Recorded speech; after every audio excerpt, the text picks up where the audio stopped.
Will you give a few seconds of your time to help win this war? Then listen. At Stalingrad the other day, a Nazi tank unit attacked a corps of Russian soldiers. The Russians tried to stop the tanks and fought until their guns were silenced. Then did they surrender? Did they retreat? No. 18 of them rushed forward with bombs in their hands, got under the tanks, and blew them up. They gave their lives for their country. You and I are not asked to give our lives for ours. All we're asked to do is buy war bonds and stamps. Our American soldiers are giving their lives for us each day. More and more of them every day. Can we do less than loan our money to them? It's such a simple, easy thing to do. Out of every dollar you earn, lend 1 dime to your country. Do it regularly by joining the 10% club where you work. And do it now. Our soldiers need your help.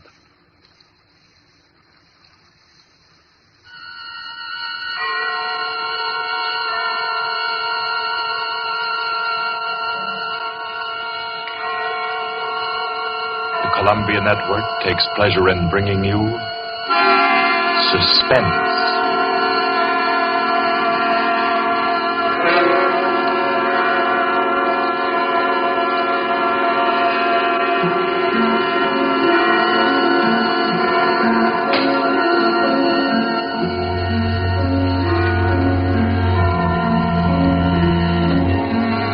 Suspense, Columbia's parade of outstanding thrillers, produced by William Spear and scored by Bernard Herrmann.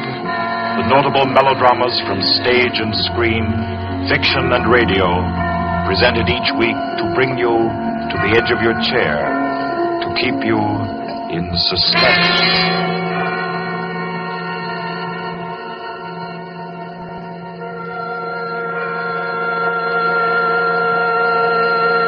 Tonight's story deals with a remote and dangerous house and a terrifying thing that happened there because the rain went on for days and days. It deals with a surgeon and a girl, a giant, and a young man who took a long chance. And over them all, the moan of the night wind and the ceaseless roar of the storm. For your suspenseful listening, we invite you to learn about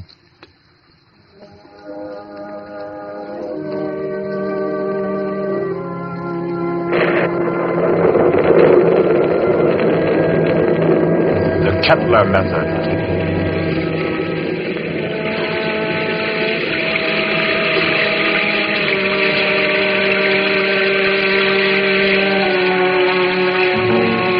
Four days of rain they've been, ceaseless, teeming, pouring with a steady, relentless rhythm. 4 solid days. The fields around Culston had been turned into huge puddles that reflected the heavy, swollen sky. And Dr. Morrissey was stirred by a deep anxiety. He stood beside a window in his sanitarium, which rose high on a lonely hill, a few miles from the little town of Culston, and stared into the jagged, spraying screen of rain. It was just 3 o'clock. 3 o'clock of an afternoon he would long remember. He was on the point of sending for Caffrey, the ward attendant, when the door opened, and Caffrey came in, pale, disturbed. Dr. Morrissey. Is there anything wrong, Caffrey? I don't know. There's a feeling down in the ward. Feeling? This rain's going on too long. The patient's getting uneasy? They're bound to, ain't they? If a guy with good nerves gets jumpy, you can imagine what it does to theirs. Seem to be affecting anyone in particular? Number 5's been carrying on. Kettler? Yeah. I brought him up. Nurse Carter's waiting with him out in the hall. Bad as that? He's upsetting the others. Keeps asking for some guy named Benham. Oh, that's the man he killed. I didn't know he was homicidal. Oh, it was an accident. He was performing a brain surgery on Benham and... Him? Oh, Kettler was a very important surgeon, Caffrey. Didn't you know that? He keeps saying so, but... It's perfectly true. Very successful Dr. Kettler was. Until he perfected an operative procedure that he called the Kettler method. A new process of brain operation. Spent most of his life on it and... Well, when he tried it for the first time on this young lad Benham and Benham died on the table, it unbalanced his mind. I've got to go back down there now. I think you'd better wait while I talk with Kettler. Okay, I'll bring him in. But don't make it long. I don't like the feel of things around here. Nurse! Miss Carter! Yes, we're coming. You can bring him in now. Come along. Dr. Morrissey wants to see you. Does he now? Does he? Come in, Kettler. I'd like to ask Dr. Morrissey a question. I'd like to ask him a question. Yes, Dr. Kettler. I should like to ask him where Laird Benham is. I know he'll never tell me. But I will, Kettler. Laird Benham is buried somewhere out there under the rain. He is at peace, Kettler. Can't you forget about him? Just forget. You'd all like me to forget about him, wouldn't you? Then you could keep him hidden away forever, couldn't you? Benham is dead, Kettler. You know that. Benham died. He did not. He's alive. He was alive when you and the rest of the envious medical profession stole him from the operating table. Kidnapped him with my bandages still round his head. You were determined to make the Kettler method seem a failure, weren't you? Weren't you? Easy now. Believe me, Kettler. I think Laird I Benham know where died. he is now, Dr. Morrissey. He's in the cellar under the ward downstairs, isn't he? Isn't he? Kettler. Let me see it. Laird Benham. Oh, you'd better take him down, Caffrey. All right. Come along now, sir. I'll take him, nurse. You won't show him to me. Even though it would make me well again. My cellars are empty, Kettler. Believe me, Benham isn't there. You sit there in power and order me away. Come on, Kettler. There's something I have to say. I've always been above violence, Dr. Morrissey. But the time comes when there's no other course. This is a warning, Doctor. A warning. And the joke is that you won't heed it. Come on with you. You won't heed it now. But you'll remember it. And soon you'll remember it. Tables turn, Dr. Morrissey. Tables turn.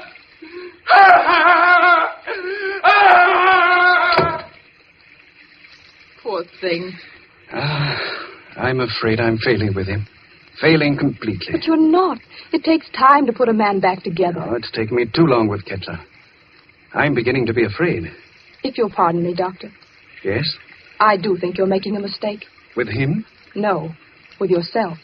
You haven't had a real vacation in 3 years, Dr. Morrissey. Oh, you think I'm wearing a bit thin just now, don't you? And you're right. But I really can't leave my patients in anyone else's hands. Not now, at any rate. No, I'll have to make the best of it. But you need relaxation, Doctor. I know. Well, I hope to soothe my ragged nerves somewhat over this weekend. Oh? I've some friends coming down from the city Friday night. Leslie and Claire Winton. Young married couple, newlyweds. And I'm just going to relax with them and forget everything until Monday morning. You must, Doctor. You do need it so badly. Oh, by the way, Doctor. Yes? I slipped some those new sample bandages into your coat pocket. Well, thanks. I'll have a look at them. I think they're quite good. The salesman said that... Yes, nurse. What is it? Did you hear something? Thunder, wasn't it? Something else besides thunder. I thought it... Well, I didn't hear it. My nerves must be getting the best of me. Perhaps it's a case of nurse heal thyself, eh? I'm not the only one who needs a rest. You know, it might be a very good idea if we both... Dr. Morrissey. I heard that. What is it? It's coming from the ward. Sounds like... That was a shot, nurse. You get on the phone. Call the police at Colston. Hello? Keep at it. Hello? Someone's trying to get in from the hall. Dr. Morrissey! Dr. Morrissey! It's Caffrey. Just a moment. Caffrey, what is it? It's ganged up on me. All of them are coming up the stairs. Kettler, clear out of here. Oh. Steady, nurse. He's dead, isn't he? Isn't he? Yes. Dr. Morrissey. Kettler. Remember my warning. Remember it, Doctor. Tables turn, Dr. Morrissey. Tables turn.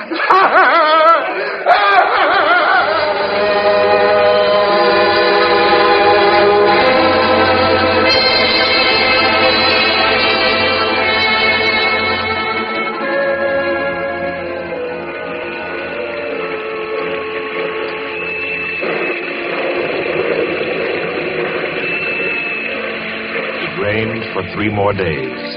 Friday night came, black, wet, and glistening. The 8:15 express groaned into Colston Station, bringing Leslie and Claire Winton out from the city with their weekend luggage.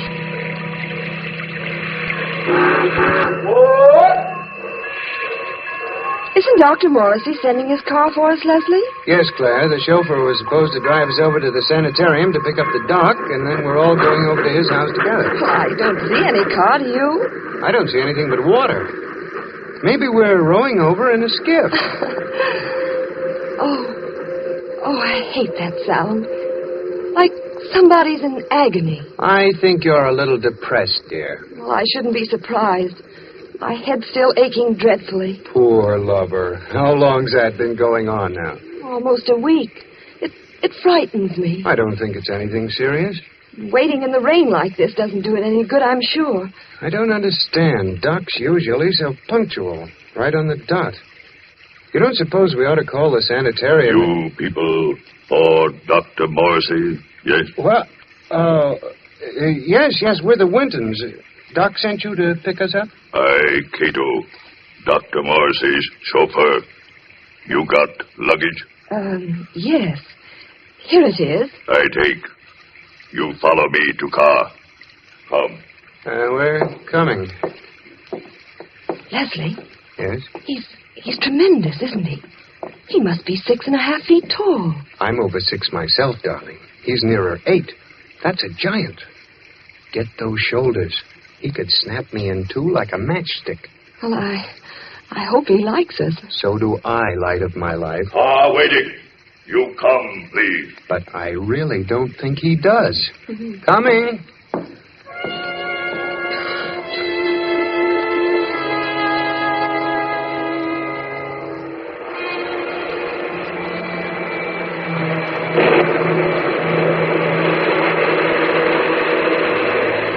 The heavy car lurched and hurtled over the rain-soaked roads, tearing wildly through the dark and careening up the hillside toward the stark walls of the sanitarium. It skidded to a standstill in front of the main entrance, and cold black Cato led them inside. The brightly lit corridors were deserted, silent, like hallways in a nightmare. Claire was aware of her headache growing steadily worse as Cato opened the double doors and ushered them into the waiting room. You'll tell Dr. Morrissey we're here, huh? Doctor, be with you soon. You do not go away. Yes, thanks.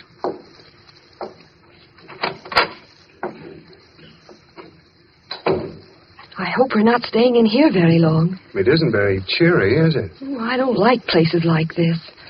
I suppose it's very foolish of me, but I always feel as if I'm in some sort of danger. That's the headache again. Everything seems worse than it really is when you're not feeling well. Don't you always find... Leslie. Yeah? Listen. What is it? Somebody's knocking. Just a moment. Gracias a Dios. Who is it, Leslie? I don't know. What, you do not know me? I am Arturo Alvarez, the South American pianist. You have heard of me? Well, sure, I've heard of Arturo Alvarez, but I'd hardly expect to find him Leslie, humor him. Oh, of course, for a moment I forgot where I was. I've heard of you, Mr. Alvarez. Is there anything I can do for you? Will you help me? I must get out of this place. Oh, sure. I came here several days ago to be treated for a mild nervous trouble. And now they won't let me go. I am being held a prisoner. And tonight I am scheduled to give a concert at Carnegie Hall, and I must get out of here. Please, will you help me? Number 10 out of the ward again, I see. How many times must I tell you that is strictly against the rules? I was doing nothing wrong. I was only telling this gentleman that I must be at Carnegie Hall for my concert. Yes. I'm sure the gentleman was very interested. Cato. Yes, Doctor. Cato, you will escort number 10 back to the ward and see to it that he doesn't wander back into the waiting room. No, I will not be taken back to the ward. Help me. Oh, no. Help me, no. I will no. How strongly he believes in his delusion. Strange fantasy of the diseased mind. Seriously believes that he's Arturo Alvarez. He was telling me. Oh, I'm very sorry. I'm afraid I haven't been very cordial. Won't you sit down? Is there anything I can do for you? Well, you see, Dr. Morrissey invited us up for the weekend. Oh, yes, of course. He told me he was expecting you. Does he know we're here? I'm afraid not. Dr. Morrissey was unexpectedly called away on an emergency case, and I'm in charge of the sanitarium until he returns. Well, do you have any idea about when that'll be? Well, it's very hard to say. However, he asked me to ask you to wait and see to it that you're made comfortable. Let me see now. Your name is... Winton, Leslie Winton. And this is my wife, Claire. Ah, yes. Permit me to introduce myself. I'm Dr. Kettler, Dr. Morrissey's assistant. What can I do for you? A bite of food or a drink, perhaps? I don't think so. There's nothing in the world I want so much as an aspirin. Aspirin? Yes, Doctor. She's had a headache that's been troubling her for days. It's terribly annoying. I can well imagine. Annoying and interesting. That is to a man of my profession, of course. But if you will step into the inner office, I think I can offer you something a good deal more effective. Oh, I'd hate to trouble you. No trouble at all. I find these things most intriguing. Should I, Leslie? I think you might as well. Morrissey won't be back for a long time by the looks of things. You're quite right, Mr. Winton. Dr. Morrissey won't be back for a long, long time. Oh, well, then, which way do I go? Right this way. The large door on your left. You won't mind waiting alone, will you, darling? Oh, Mr. Winton shall make himself comfortable. There are cigarettes in the box, whiskey in the liquor cabinet, and a radio behind the ferns there. I'm sure he will be quite happy. After you, Mrs. Winton. If Dr. Morrissey comes in, let me know. I hope you'll find everything you want, sir. Thanks. By the way, Doctor. Yes? You said you had something better than aspirin. I didn't know there was anything better than aspirin for a headache. I have something, Mr. Winton. Really? It is a process which I invented myself. One that never fails. A little treatment, very effective and highly complicated, called the Kettler method. Please make yourself at home, Mr. Winton.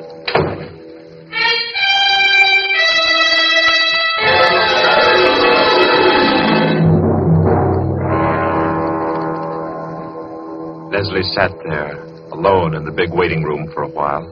Then creeps began setting in, and he thought to himself, maybe I'll have that drink after all.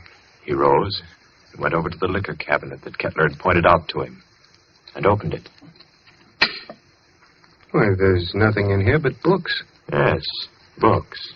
Books that were so thick with dust that it was clear they'd been there for months. Well, no drink for Leslie. Maybe a cigarette. Kettler said the box was full. He picked it up and started to open it. Why, it isn't even a cigarette box. The darn thing's a bookend. Yes, that's just what it was. Leslie began to think it was a tough job making himself at home in that waiting room. And then the idea occurred to him. Maybe the radio works. He went over to the radio then, turned it on, and... We are sorry to announce that the program scheduled for this time from Carnegie Hall has been cancelled due to the mysterious disappearance of Arturo Alvarez, the noted South American pianist. Mr. Alvarez was known to be suffering from a minor nervous disorder and was last seen departing on a short trip to Colston in upstate New York. Alvarez. That guy is Alvarez. What's going on here? Claire! Locked.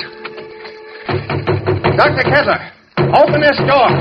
Open it. Do you hear me? Miss Claire! Winton, Oh, you. Tell him to open up. Tell him. doctor send me. Tell you, young lady headache bad. Very bad. What do you mean? He operate. Operate? He say take long time. He say you not wait. You come back tomorrow. Operate? No. Kettler! Claire, can you hear me? Of course she can hear you, Mr. Winton. The operating table is just inside the door. Bring her out here. Let her go, I tell you, Kettler. But I find that an operation is indicated, Mr. Winton. I forbid you to touch her. You forbid? You? I'm in charge here. No one forbids me. Do you understand? You're insane. If you lay your hands on her, I'll kill you. So help me, I'll kill you. Very well, Mr. Winton. If you do not wish me to operate, that's all there is to it. I would scarcely force my service upon you. However, the girl's condition is quite serious, and I... Good work, Cato, my boy. A masterstroke. Do you still forbid me, Mr. Winton? Do you? Oh, you don't answer. Good. Take him to the cellar, Cato, and lodge him there with his friend, Dr. Morrissey. They should have a good deal to talk over in the still hours of the night while I cure the young lady's headache unmolested.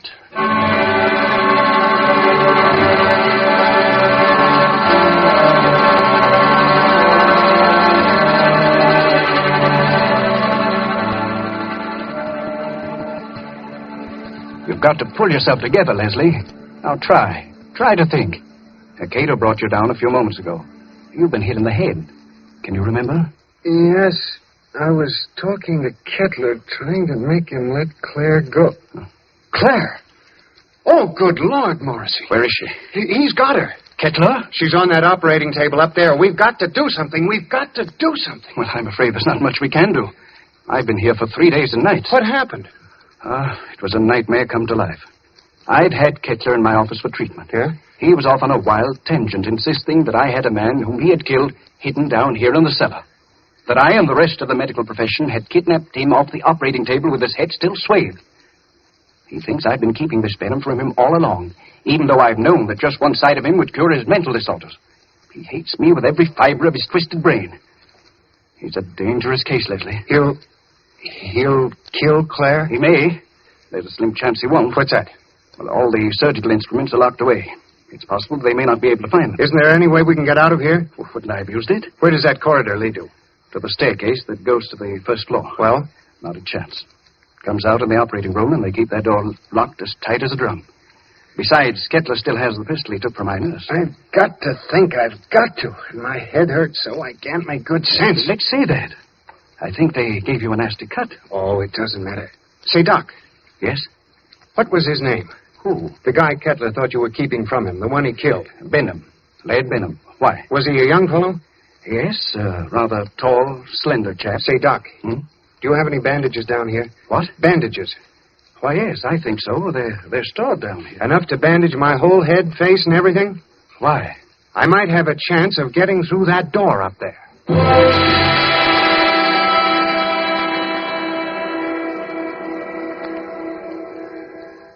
Please, let me go now. Oh, let me go. Leslie! Leslie! You will be better soon, much better. I will take the pain away, Mrs. Winton. Cato, have you found the surgical case? Not found yet. I look. Cato, look. Find it. We must not keep Mrs. Winton in an agony. Find it, I say.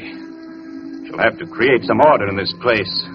I want my instruments at hand on a moment's notice. Please, let me go. Oh, let me go. You shall be well again, my dear. I promise you shall be. Doctor, here, tall, white cabinet behind curtain. That's it. Open it, Cato. Locked.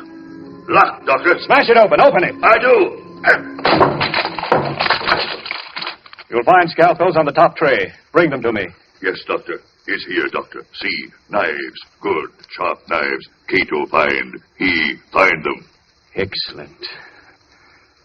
How they glitter. It is good to feel the knife in my hand again. Put the others right beside my pistol here on the table. Please. Oh, please. There, my girl. I shall expend all my genius on you. You shall be well again. No! Now to work. What was that? Who's there? Dr. Kettler, Who is it? I have found my way back to you.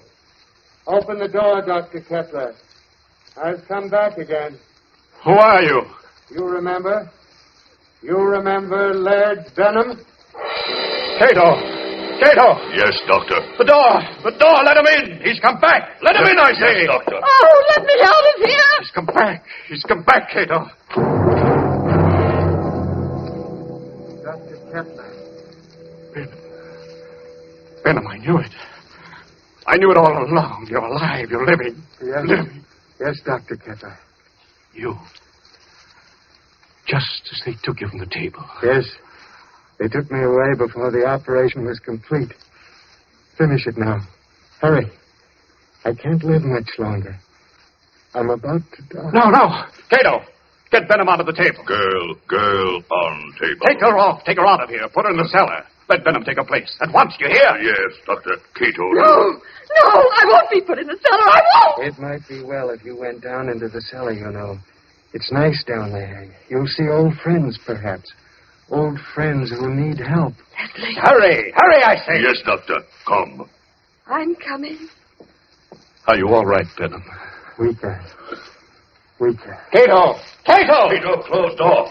No, stop wasting time. Leave the door alone. Help me. Help me get Benham on the table. Yes, Doctor. Cato, do. That's right. Now, look him carefully. Good. Good. Now, lie back. Lie back. Gently.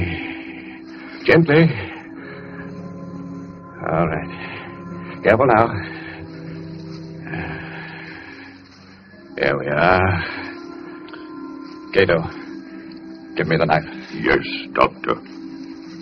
Take off the bandages. From the top, Cato. That's correct. That's proper procedure. There. Yeah, now that's... I thought his hair was blonde, not black. Well, perhaps I've forgotten. I've forgotten so many things that... There was a scar on his forehead. I clearly remember a scar on his forehead. Maybe I imagined that, too. Perhaps it was someone else with brown eyes. Benham, didn't you have blue eyes? I know they were blue. And your nose. Your nose was thinner and longer. Yes. And your lips. You had thick lips. That I know. Bandages off, Doctor. Dr. Kettler, there's a trick here. You're not Benham. You're not Benham. You're that young Mr. Winton. Dr. Kettler, listen to me. Cheat. So you wanted me to finish you, did you? Yes, Mr. Winton, I will. Hold him, Cato. Hold him. See the knife, Mr. Winton? Watch it glisten as it comes down, and into the...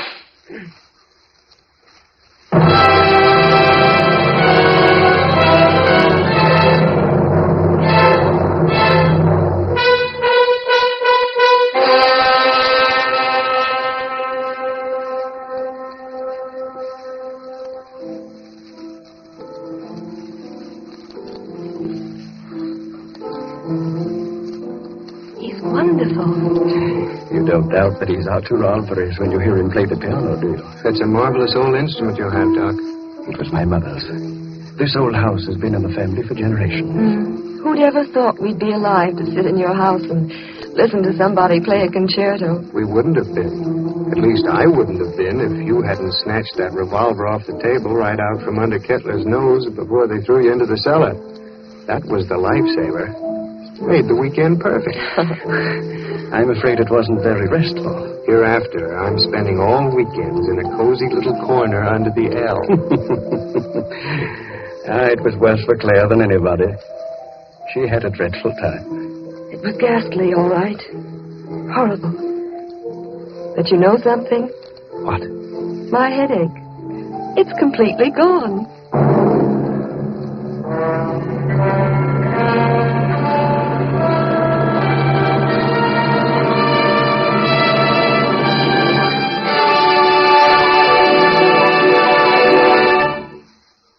So ends the Kettler method, the tale of a memorable weekend and a long-awaited dead man who didn't return after all. This was tonight's story of Suspense. Suspense is produced by William Spear. John Dietz was our director this evening. Tonight's radio drama was written by Peter Barry and scored by Bernard Herrmann. Roger De Koven was Dr. Kettler, John Gibson, Leslie Winton, and Gloria Stewart played Claire Winton. Others in the cast were Guy Repp, Martha Faulkner, Winfield Honey, and Ralph Smiley.